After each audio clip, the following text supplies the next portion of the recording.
وعلى آلك وأصحابك يا نور الله. فرمان مصطفیٰ صلی اللہ علیہ وآلہ وسلم کا مفہوم ہے کہ تم اپنی مجالس کو مجھ پر درود و سلام پڑھ کر آراستہ کیا کرو، کیونکہ تمہارا مجھ پر درود و سلام بھیجنا کل قیامت کے دن تمہارے لیے ضرور ہوگا۔ صلو علی الحبیب صلی اللہ علی محمد۔ ہم سورہ فاتحہ کا ترجمہ و تفسیر سن چکے، آج سے انشاءاللہ عز و جل سورہ بقرہ کا ترجمہ و تفسیر ہم سننے کی سعادت حاصل کریں گے۔ پہلی ایک دو آیات آج کے درس قرآن میں ہم سننے کی سعادت حاصل کریں گے۔ سورہ بقرہ کی اپنے سے مابطل سورہ یعنی سورہ فاتحہ کے ساتھ مناسبت یہ ہے کہ سورہ فاتحہ میں مسلمانوں کو یہ دعا مانگنے کی تعلیم دی گئی تھی، اہدنا الصراط المستقیم، یعنی اے اللہ عز و جل ہم کو سیدھا راستہ چلا۔ اور سورہ بقرہ میں کامل ایمان والوں کے اوصاف، مشرکین اور منافقین کی نشانیاں، یہودیوں اور عیسائیوں کا طرز عمل، نیز معاشرتی زندگی کے اصول اور احکام ذکر کر کے مسلمانوں کے لیے صراط مستقیم کو بیان کیا گیا ہے۔ بسم اللہ الرحمن الرحیم، ترجمہ کنز الایمان، اللہ کے نام سے شروع جو بہت مہربان رحمت والا۔ الف لام میم، الف لام میم قرآن پاک کی 29 سورتوں کے شروع میں اس طرح کے حروف آتے ہیں۔ حروف مقطعات کہتے ہیں انہیں، یہ جو حروف ہیں انہیں حروف مقطعات کہتے ہیں، جو قرآن پاک کی 29 سورتوں کے شروع میں آتے ہیں۔ ان کے بارے میں سب سے قوی قول یہ ہے کہ یہ حروف اللہ تعالیٰ کے راز ہیں اور متشابہات میں سے ہیں۔ ان کی مراد اللہ تعالیٰ جانتا ہے اور ہم ان کے حق ہونے پر ایمان لاتے ہیں۔ اب سوال یہ پیدا ہوتا ہے، حروف مقطعات کا علم اللہ تعالیٰ کے علاوہ کسی اور کو حاصل ہے یا نہیں؟ یہاں یہ بات یاد رہے کہ اللہ تعالیٰ نے اپنے حبیب صلی اللہ علیہ وآلہ وسلم کو بھی حروف مقطعات کا علم عطا فرمایا ہے۔ جیسا کہ اعلیٰ حضرت امام احمد رضا خان علیہ رحمت الرحمن فرماتے ہیں، قاضی بیضاوی رحمت اللہ تعالیٰ نے انوار التنزیل میں سورتوں کے ابتدائیہ یعنی حروف مقطعات کے بارے میں فرماتے ہیں، ایک قول یہ ہے کہ یہ ایک راز ہے جسے اللہ تعالیٰ نے اپنے علم کے ساتھ مخصوص فرمایا ہے۔ تقریباً ایسی ہی روایات خلفائے اربعہ اور دیگر صحابہ کرام رضی اللہ تعالی عنہم سے بھی منقول ہیں، اور ممکن ہے کہ صحابہ کرام رضی اللہ تعالی عنہم نے یہ مراد لیا ہو کہ یہ حروف اللہ تعالی اور اس کے رسول صلی اللہ علیہ وآلہ وسلم کے درمیان راز و نیاز ہیں، اور یہ ایسے اسرار و رموز ہیں جنہیں دوسروں کو سمجھانا مقصود نہیں۔ اگر یہ راز حضور اقدس صلی اللہ علیہ وآلہ وسلم کو معلوم نہ ہو تو پھر غیر مفید کلام سے خطاب کرنا لازم آئے گا، اور یہ بعید ہے۔ امام حفاظی رحمت اللہ تعالی فرماتے ہیں، انوار التنزیل کے بعض نسخوں میں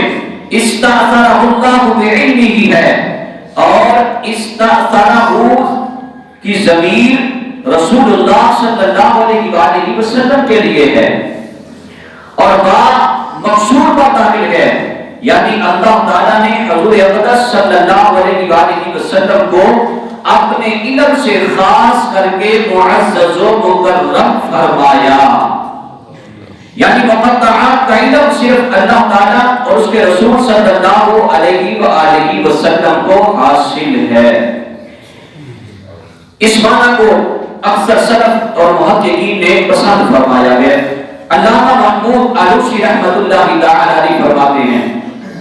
غالب گمان یہ ہے کہ حروف مقطعات مخفی علم اور سربستہ راز ہیں جن کے ادراک سے علماء عاجز ہیں، جیسا کہ حضرت عبداللہ بن عباس رضی اللہ تعالی عنہما نے فرمایا، اور خیالات اس تک پہنچنے سے قاصر ہیں، اور اسی وجہ سے حضرت ابوبکر صدیق رضی اللہ تعالی عنہ نے فرمایا ہر کتاب کے راز ہوتے ہیں، اور قرآن مجید کے راز سورتوں کی ابتدا میں آنے والے حروف ہیں۔ اور امام شعبی رحمۃ اللہ تعالی نے فرماتے ہیں یہ حروف اللہ تعالیٰ کے اسرار ہیں، تو ان کا کھوج نہ لگاؤ، کیونکہ رسول اللہ صلی اللہ علیہ وآلہ وسلم کے بعد ان کی معرفت آپ صلی اللہ علیہ وآلہ وسلم کے علوم کے وارث اولیاء کرام کو ہے۔ انہیں اسی بارگاہ سے ان اسرار کی معرفت حاصل ہوتی ہے، اور تبھی یہ حروف خود انہیں اپنا معنی بتا دیتے ہیں، جیسے نبی کریم صلی اللہ علیہ وآلہ وسلم کے ہاتھوں میں کینکریوں نے تسبیح کے ذریعے کلام کیا، اور گو اور ہرن حضور اقدس صلی اللہ علیہ وآلہ وسلم سے ہم کلام ہوئے، جیسا کہ ہمارے آباء و اجداد یعنی اہل بیت رضی اللہ تعالی عنہ سے یہ بات حروف مقطعات کا علم ہونا صحت سے ثابت ہے، بلکہ جب کوئی بندہ قرب نوافل کے درخت کا پھل چنتا ہے تو وہ ان حروف کو اور اس کے علاوہ کے علم کو اللہ تعالیٰ کے علم کے ذریعے جان دیتا ہے۔ اور جہاں تک اس بات کا تعلق ہے کہ بعض علماء نے یہ کہا ہے کہ اگر ان کا کوئی مفہوم نہ ہو تو ان کے ساتھ کتاب محمل کتاب کی طرح ہوگا، یہ بات بھی محمل ہے، اگرچہ اسے کہنے والا کوئی بھی ہو، کیونکہ اگر تمام لوگوں کو سمجھانا مقصود ہو تو یہ ہم تسلیم نہیں کرتے۔ اگر صرف ان حروف کے مخاطب کو سمجھانا مقصود ہو اور وہ یہاں رسول اللہ صلی اللہ علیہ وآلہ وسلم ہیں تو اس میں کوئی مومن شک نہیں کر سکتا کہ سرکار دو عالم صلی اللہ علیہ وآلہ وسلم ان کا معنی جانتے ہیں، اور اگر اس سے بعض لوگوں کو سمجھانا مقصود ہے تو ارباب ذوق کو ان کی معرفت حاصل ہے، اور وہ الحمدللہ امت محمدیہ میں کثیر ہیں، اور ہم جیسوں کا ان کی مراد نہ جاننا نقصان دہ نہیں، کیونکہ ہم تو ان بہت سے افعال کی حکمت بھی نہیں جانتے جن کے ہم مکلف ہیں، جیسے جمرات کی رمی کرنا، صفا مروہ کے درمیان سعی کرنا، رمل اور استوا وغیرہ، اور ان جیسے احکام میں اطاعت کرنا سرے تسلیم خم کرنے کی انتہا پر دلالت کرتا ہے۔ آگے بیان فرمایا ذالک الکتاب لا ریب فیہ ھدی للمتقین، وہ بلند رتبہ کتاب یعنی قرآن کوئی شک کی جگہ نہیں، اس میں ہدایت ہے ڈر والوں کو۔ فرمایا لا ریب، کوئی شک نہیں۔ آیت کے اس حصے میں قرآن مجید کا ایک وصف بیان کیا گیا ہے کہ یہ ایسی بلند شان اور عظمت و شرف والی کتاب ہے جس میں کسی طرح کے شک و شبہ کی گنجائش نہیں، کیونکہ شک اس چیز میں ہوتا ہے جس کی حقانیت پر کوئی دلیل نہ ہو، جبکہ قرآن پاک اپنی حقانیت کی ایسی واضح اور مضبوط دلیل رکھتا ہے جو ہر صاحب انصاف اور عقل مند انسان کو اس بات کا یقین کرنے پر مجبور کر دیتی ہے کہ یہ کتاب حق ہے اور اللہ تعالیٰ کی طرف سے نازل ہوئی ہے۔ تو جیسے کسی اندھے کے انکار سے سورج کا وجود مشکوک نہیں ہوتا، ایسے ہی کسی بے عقل مخالف کے شک اور انکار سے یہ کتاب مشکوک نہیں ہو سکتی۔ ھدی للمتقین، ڈرنے والوں کے لیے ہدایت ہے۔ آیت کے اس حصے میں قرآن مجید کا ایک اور وصف بیان کیا گیا کہ یہ کتاب ان تمام لوگوں کو حق کی طرف ہدایت دیتی ہے جو اللہ تعالیٰ سے ڈرتے ہیں، ان لوگوں کو ہدایت کی طرف، ان لوگوں کو حق کی طرف ہدایت دیتی ہے یہ کتاب. کن لوگوں کو؟ فرمایا جو اللہ سے ڈرتے ہیں انہیں قرآن پاک سے ہدایت حاصل ہوتی ہے. یاد رکھے کہ قرآن پاک کی ہدایت و رہنمائی اگرچہ مومن اور کافر ہر شخص کے لیے عام ہے، جیسا کہ سورہ بقرہ کی آیت نمبر 185 میں اللہ تبارک و تعالی ارشاد فرماتا ہے ھدی للناس، یعنی قرآن مجید تمام لوگوں کے لیے ہدایت ہے. لیکن چونکہ قرآن مجید سے حقیقی نفع صرف متقی لوگ حاصل کرتے ہیں،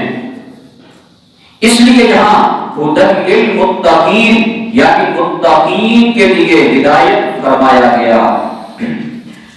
تقوی کا معنی ہے نفس کو خوف کی چیز سے بچانا، اور شریعت کی اصطلاح میں تقوی کا معنی یہ ہے کہ نفس کو ہر اس کام سے بچانا جسے کرنے یا نہ کرنے سے کوئی شخص عذاب کا مستحق ہو، جیسے کفر و شرک، کبیرہ گناہ، بے حیائی کے کاموں سے اپنے آپ کو بچانا، حرام چیزوں کو چھوڑ دینا اور فرائض کو ادا کرنا وغیرہ. اور بزرگان دین نے یوں بھی فرمایا ہے کہ تقوی یہ ہے کہ تیرا خدا تجھے وہاں نہ پائے جہاں اس نے منع فرمایا ہے. قرآن مجید اور احادیث میں تقوی حاصل کرنے اور متقی بننے کی ترغیب اور فضائل کا قصر بیان کیے گئے ہیں. چنانچہ اللہ تبارک و تعالی ارشاد فرماتا ہے یا ایھا الذین آمنوا اتقوا اللہ حق تقاتہ ولا تموتن الا وانتم مسلمون. ترجمہ کنز العرفان، اے ایمان والو اللہ سے ڈرو جیسا اس سے ڈرنے کا حق ہے، اور ضرور تمہیں موت صرف اسلام کی حالت میں آئے. اور ارشاد فرمایا یا ایھا الذین آمنوا اتقوا اللہ وقولوا قولا سدیدا یصلح لکم اعمالکم ویغفر لکم ذنوبکم ومن یطع اللہ ورسولہ فقد فاز فوزا عظیما. فرمایا اے ایمان والو اللہ سے ڈرو اور سیدھی بات کہا کرو، اللہ تمہارے اعمال تمہارے لیے سنوار دے گا اور تمہارے گناہ بخش دے گا، اور جو اللہ اور اس کے رسول کی فرما برداری کرے اس نے بڑی کامیابی پائی. حضرت عطیہ سعدی رضی اللہ تعالیٰ عنہ سے روایت ہے رسول کریم صلی اللہ علیہ وآلہ وسلم نے ارشاد فرمایا کوئی بندہ اس وقت تک متقی میں شمار نہیں ہوگا جب تک کہ وہ نقصان نہ دینے والی چیز کو کسی دوسری نقصان والی چیز کے ڈر سے نہ چھوڑ دے، یعنی کسی جائز چیز کے ارتکاب سے ممنوع چیز تک نہ پہنچ جائے. حضرت ابو سعید رضی اللہ تعالیٰ عنہ سے روایت نبی کریم صلی اللہ علیہ وآلہ وسلم نے ارشاد فرمایا تمہارا رب عز و جل ایک ہے، تمہارا باپ ایک ہے، اور کسی عربی کو عجمی پر فضیلت نہیں ہے، نہ عجمی کو عربی پر فضیلت ہے، نہ گھوڑے کو کالے پر فضیلت ہے، نہ کالے کو گھوڑے پر فضیلت ہے، مگر صرف تقوی سے. حضرت انس رضی اللہ تعالی عنہ سے روایت ہے حضور صلی اللہ علیہ وآلہ وسلم نے ارشاد فرمایا تمہارا رب عز و جل ارشاد فرماتا ہے اس بات کا مستحق میں ہی ہوں کہ مجھ سے ڈرا جائے. اللہ عز و جل ارشاد فرماتا ہے کہ اس بات کا مستحق میں ہی ہوں کہ مجھ سے ڈرا جائے، اور جو مجھ سے ڈرے گا تو میری شان یہ ہے کہ میں اسے بخش دوں گا. علماء نے